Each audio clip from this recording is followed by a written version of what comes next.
If you're still struggling with consent, just imagine instead of initiating sex, you're making them a cup of tea. You say, "Hey, would you like a cup of tea?"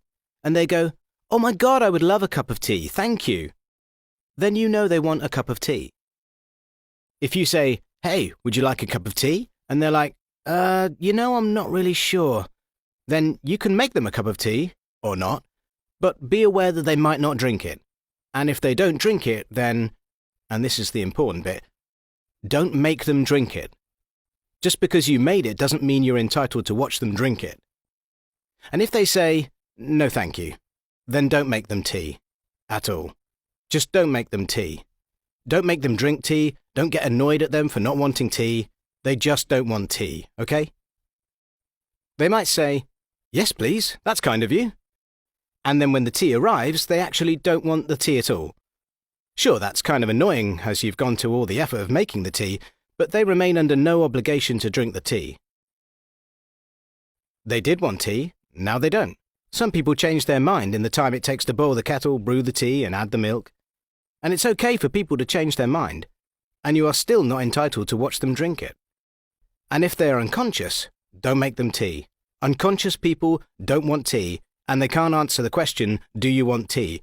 because they're unconscious. Okay, maybe they were conscious when you asked them if they wanted tea, and they said yes, but in the time it took you to boil the kettle or brew the tea and add the milk, they are now unconscious. You should just put the tea down, make sure the unconscious person is safe, and this is the important part again, don't make them drink the tea. They said yes then, sure, but unconscious people don't want tea.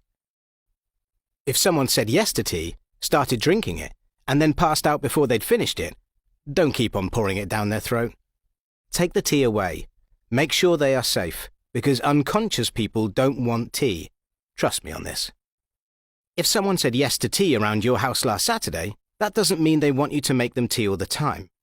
They don't want you to come around to their place unexpectedly and make them tea and force them to drink it, going, "But you wanted tea last week," or to wake up to find you pouring tea down their throat going, "But you wanted tea last night." If you can understand how completely ludicrous it is to force people to have tea when they don't want tea, and you are able to understand when people don't want tea, then how hard is it to understand when it comes to sex?